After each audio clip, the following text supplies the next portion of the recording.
Alright guys, so we're back in the world of Where Winds Meet, and in today's video I'm going to be going over my DPS build that I've been using for the better part of the last couple of days, and the build feels pretty damn good right now. What I'm using is a combination of the Infernal Twin Blades and the Vernal Umbrella to create a pretty strong combo that pretty much puts me at the top of every DPS chart no matter what match I'm doing. Is very rarely someone out DPSs me, and that's purely because of this combo is actually really good. As I said a second ago, we're going to be using the Infernal Twin Blades. This is just a fast attacking melee style that actually can deliver some pretty insane crit as well as status damage if you know how to build it together. We're leaning pretty heavy into crit as well as max and minimum damage and bleeds, and we're creating this like really good combo where we can do a lot of damage. On the back end, we're using the Vernal Umbrella. When we're out of cooldown for our Twin Blades, we essentially swap to this weapon, and this is going to be the thing we use for most of our stamina and to give our Twin Blades the opportunity to recharge all its skills. We take advantage of a few really solid inner waves as well as mystic skills, and for the most part, we just put together this really awesome build. I'm going to show you guys how to put it together. Let's dive right on into that. Alright, so let's go over how to put the build together, and just keep in mind I'm going to point out where to find some of these things because I know this game is a little bit newer in the global release and you may not have everything. So for our martial arts, we're going to be using the Infernal Twin Blades and the Vernal Umbrella. The reason why we're using these two weapons is very simple. Both of them have very fast proc instances.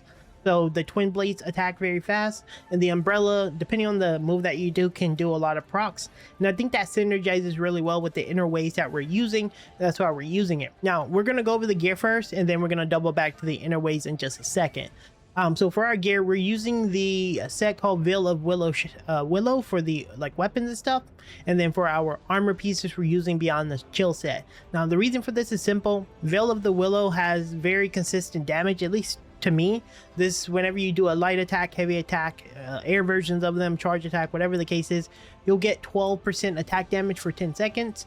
And to me, compared to the other sets in this list, like that you'll have a choice to use, they feel very conditional, and this one doesn't feel as conditional. The condition is just punch, and we're always going to punch anyway. And then for the Beyond the Chill set, this one just gave us some defense. It gives us HP, gave us some mitigation stuff. And since we're going to be in the air sometimes taking damage, you know, we may get hit, or whenever we're just up close and personal, you know, we're more of an evasion based thing, we may fail in evasion. This extra HP and the defense reduction actually really helps us a lot. So that's the explanation. Anyway, we're using a Snow Shield Twin Blade. What we got on this one was a minimum Bell Strike attack, which isn't the greatest. We got affinity rate, and then we got max Bell Strike attack, which is actually okay for this set. Not the best for our weapon, but it is acceptable. What we would ideally want is something like max physical attack like we got on our Umbrella. Anything that's agi related would be also pretty good. Min max physical attack would be all ideal, but that's what I would like to have at least. Now when we're tuning gear, if you guys don't know how to get these affixes, if you tune something and you put let's say like this juice here, you'll unlock these different slots, and then it will randomly add an attribute. Now I'm going to play some footage because I don't have any more, but basically there are some weapons and gear that you get that will have these modifiers on it that will guarantee that you will get a purple when you salvage it. So make sure you're not overly salvaging gear. Hopefully you didn't salvage too much of your gear. And then that will guarantee a purple at the minimum roll onto your gear. And that's how that works. I'm going to briefly explain that, but yeah, that's how that works. But yeah, that's kind of what you want on this. On this one, we got lucky. We got a max physical attack, which is recommended. It got a perfect roll on it. So this is obviously why we're using this Umbrella. Hopefully when we get more stuff, we don't mess this up. But yeah, that's what we're using. For our other pieces, we're using the Snow Shield disc as well. This one got really good stuff on it as well. We got max physical attack.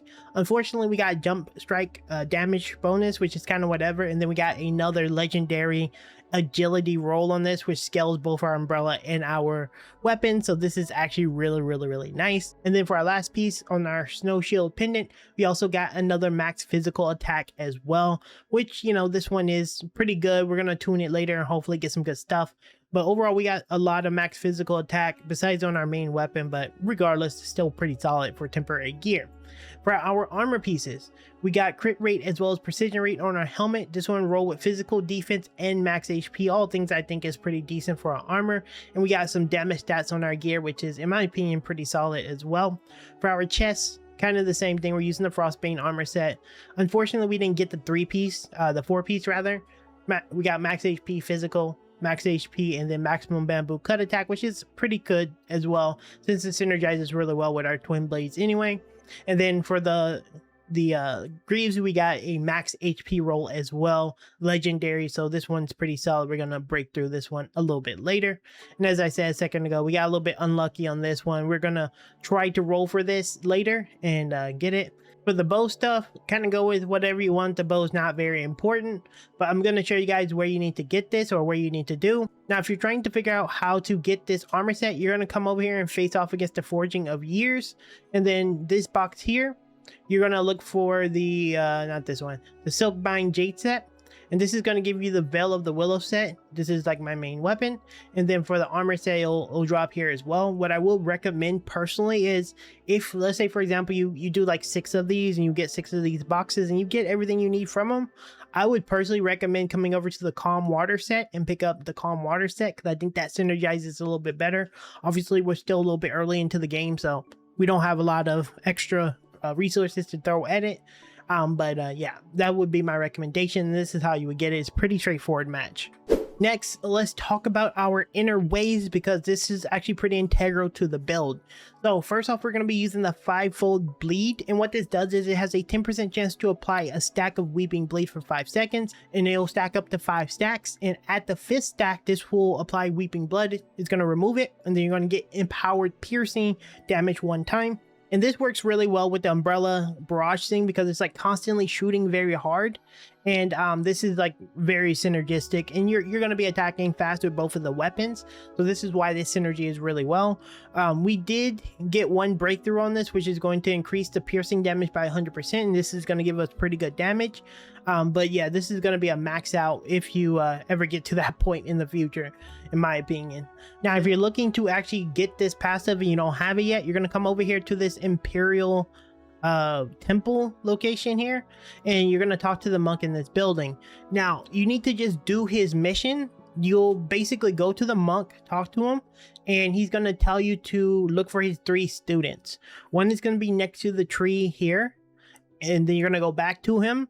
You're going to do his little, I don't know, mini game. You're going to reset the time by a day. Well, fast forward the time by a day.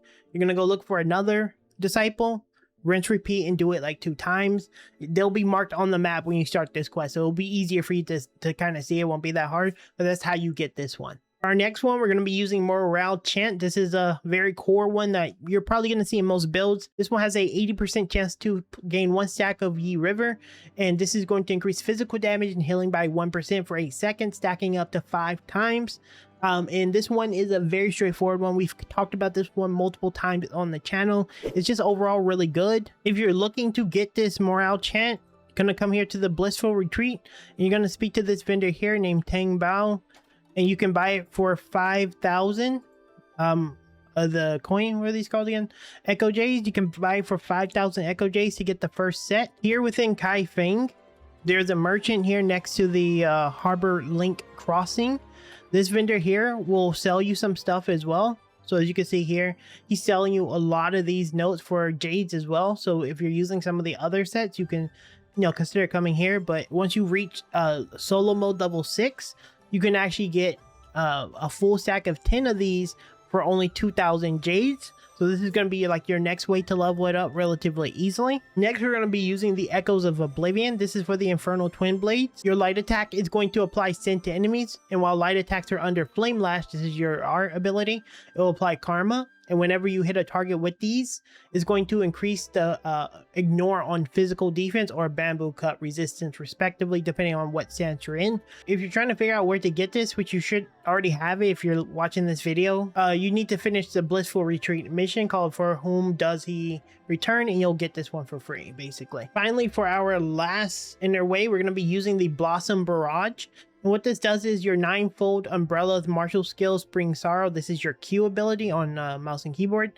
You can hold up to 2 charges, so you're going to get an additional charge, and this is going to essentially, whenever you activate it onto an enemy, it's going to put a debuff on them that makes it so your ballistic skills deal 10% more damage for 8 seconds. And this is a perfect way to set up more damage for your Spring Away, which is your jump up umbrella ability, and this is just going to put an extra 10% increase on them. It's actually really easy to maintain, because by the time the debuff goes away, you're out of stamina and you swap to your twin blades anyway, and this works really well. If you're trying to figure out where to get this is part of the main story in Kai Fang. You just gotta do the firework mission or whatever it's called. I'll have it playing on the screen, and you just gotta finish this and you will get this ability. For our mystic skills, let's go over what I'm using. I will say you can kind of mix and match what you want to use personally, but I like to use Wolf-like Frenzy. Wolf-like Frenzy is a very easy skill. Is really good for like AoE control. You don't have a lot of AoE with this build, and I tend to prioritize AoE skills. Wolf-like Frenzy can be found here inside of the underground Ghost City. And all you need to do is just run to basically where the front gate is, jump to the back of it. There'll be a cave hidden at the top, and then you just run to the end of the cave and there'll be a treasure chest that has Wolf-like Frenzy if you want to use it. For the next skill, we're going to be using Dragon's Breath. I just think it's fundamentally one of the best single target DPS spells you can use in the game, and I don't see a reason why not to use it. But basically what it does is just set things on fire in front of you. It's really nice skill. If you want to get this skill, you just need to head over to the fairgrounds. You're going to talk to this NPC here, do a mission for him. He's going to tell you to go and get like a travel log for him. You're going to come to the main south gate, go to this little house here. You'll see a guy kind of standing here, and you're going to steal his little travel log. You're going to bring it back to this guy. You're going to claim it in your like in your journal, and you'll be able to get the skill. It doesn't take more than 2 minutes to get this. We're also going to be using Cloud Step. This one is purely a setup for our Guardian's Palm. Cloud Step, you just get this naturally from just playing the game. You get this super early. It's like one of the first skills you get. And then of course we're using Guardian Palm. The reason why I use this is just for a massive AoE clear. If you chain it with Cloud Step and then you go into Guardian Palm, you'll do a 500% damage increase. A slam, that's kind of what you see me doing a lot of for AoE situations. And yeah, you want to use that together in tandem. They work really well. If you want to get this ability, you just want to do Where's 1,000 Buddha's Wept. And this is the Guardian Palm ability here. You just got to complete it. It's a really long, annoying mission, but definitely worth it because this is a really great skill. The rest of the Mystic Arts are just like random stuff I use. Firefly, the Touch, the Still, and then whatever you want here. It doesn't really matter too much. I sometimes swap this one out for the Stealth. With that said, that's going to be pretty much it for this video. If you guys have any comments, questions, or concerns about the build, feel free to leave them down in the comments. I'll do my best to try to answer it. But if there is something you want to know, feel free to leave it down in the comments and I'll answer every single one of them.